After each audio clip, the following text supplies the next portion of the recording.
I used to think knowing everything from A to Z would mean safety. Knowing what to expect and preparing myself for what is ahead gives me a sense of security. As a student, during exam seasons, I was the type to read from cover to cover and wouldn't miss any word. And if I do miss few chapters and didn't get to read everything, I would feel anxious. Because in my mind, in order to ace my exams, I need to have a vivid memory of every single word. To me, knowing everything equates to safety. Unconsciously, it reflected in other areas of my life too. I tend to plan ahead, predicting outcomes, even preparing myself for social interactions. Because again, nothing can go wrong if I stay within the script. We're taught a simple formula growing up. If you work hard enough, you'll get the exact result you want. If you put in the effort, stay disciplined, and do everything right, and in my case, follow the textbook, things should work out the way we want it, right? But how many times life challenged that idea? How many times have your expectations failed you? How many disappointments did it take before you realized your certainty follows different outcomes?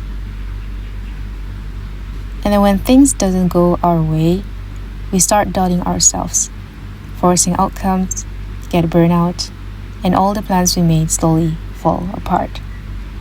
And through this book, it entirely changes the way I think. When I caught myself thinking, this is not part of the plan, this book answered in the most gentle way. Yes, this is not your plan. This is Allah's plan for you. It opens my mind and my heart to another deeper dimension of trust. It made me redefine how I see safety, that my uncertainty is certainly part of the plan.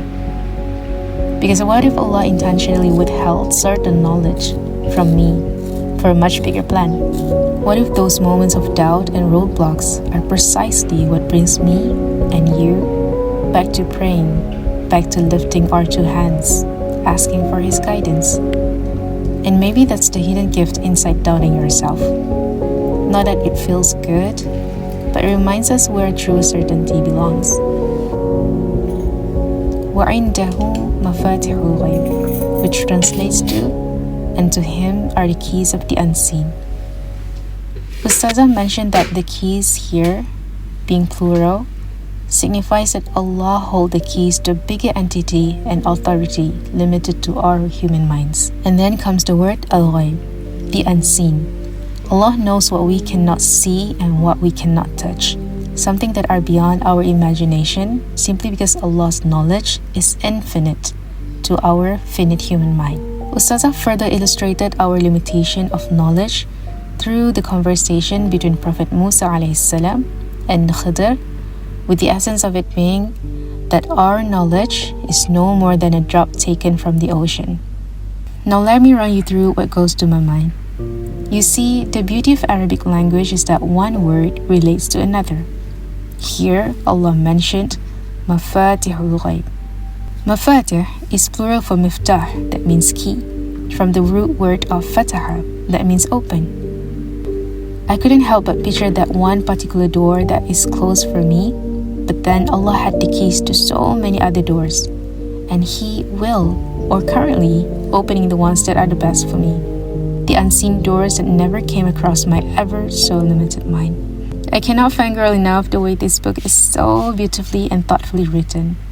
It's a timeless reminder that even a single verse opens up to so many lessons and discussions, inviting the reader to look around and be in awe of how profound and intricate the words of Allah are. Ustazah did not just put emphasis on the aspects of linguistic, but also seamlessly relate to the aspects of psychology and science of it, as well as my personal favorite, the humanly reflections and assurance of it. How in this verse, Allah did not just have the keys of the unseen, but He knows. He knows the grand knowledge of the earth and the sea, and as delicate as the fallen leaves and seeds. It made me pause and reflect how nothing really passes through His knowledge. no matter how insignificant we feel about ourselves, it is never insignificant to Allah. As Ustazah beautifully said in her book, if Allah knows the falling of a leaf, then He surely knows the weight you carry in ways no one else can see. And towards the ending of the verse, Allah said, وَلَا رَطْبٍ وَلَا يَابِسٍ, which translates to, and no moisture nor dry. If I were to read this in my Al-Quran, just the translation, I wouldn't realize how deep this part of the ayah is, because it's just moisture and dry, right? What's that supposed to mean? So it turns out the deep meaning of this ayah is that moisture being the height of our iman, like something that is so full and filled with faith, and dry, the opposite, the state of our iman that is unproductive and at the lowest.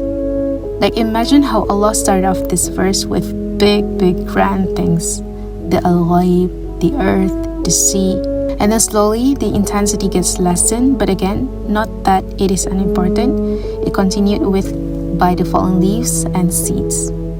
And then Allah mentioned He knows all of this.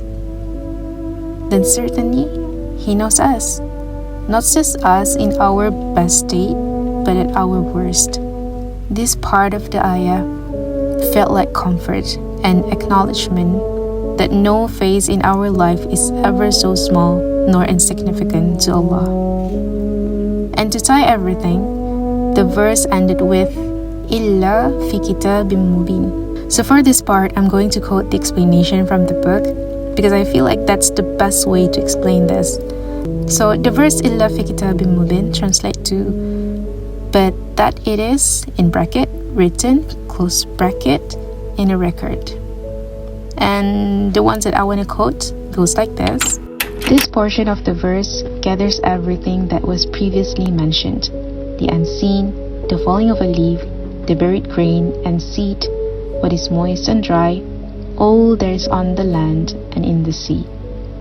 It also serves to declare that none of it exists independently of the kitab.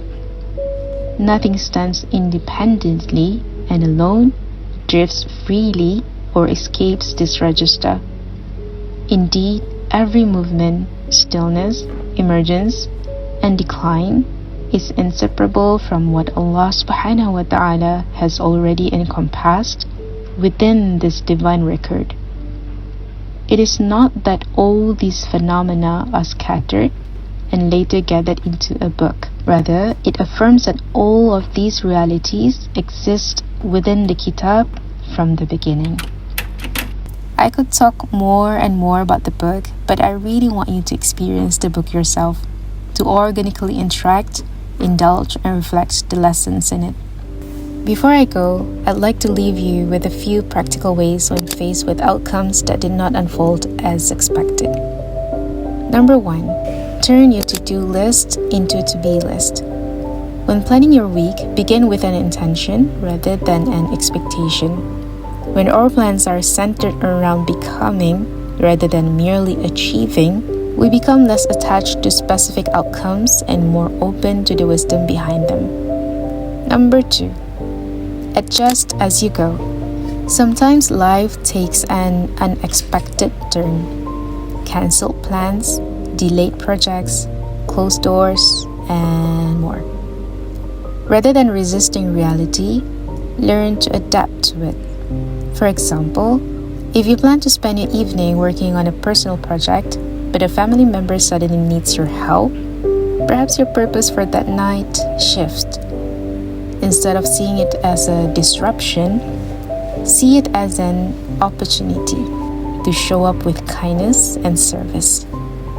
Finally, control what you can control. Many of our anxieties come from trying to manage things that were never ours to manage in the first place. We can control our effort, intentions, attitude, and response. What we cannot control are people's opinions, unexpected circumstances, timing, and certainly not outcomes. Be kind to your mind. It's okay to not have control. Just do your part, tie your camel, and leave the rest to Allah. Now I shall leave you with a gentle reflection. Some seasons of your life may feel stagnant, but they may actually be seasons of growth. Rest is not unproductive. Think of it like a seed beneath the soil. For a long time, nothing appears to be happening on the surface. Yet underneath, roots are quietly spreading and strengthening. That unseen growth is preparing the seed for everything that comes next. Imagine if the seed skipped its rooting season and rushed straight to blooming. Would it have strength to withstand the wind? Would it flourish? So perhaps you are in your rooting season. What feels like stillness may actually be preparation, and what feels like an ending may simply be the beginning of something big. Thank you for staying towards the end of this reflection. If this is your first time here, hi, my name is Khadija, a content creator who loves to read. I share my bookish reflections at _book dive, or you can find me at Khadija Sama. If you'd like to explore more reflections like these, here's a little about the author. Ustazah Hidayah Azman is a reflectionist, educator, and a content creator that creates reflections around faith, human well-being, and environmental responsibility. You can find the book by visiting Ustazah's Instagram at nurhdyhaz or the publisher at anam.editions. Again, thank you for tuning in. I hope to see you in the next one. Assalamualaikum warahmatullahi wabarakatuh.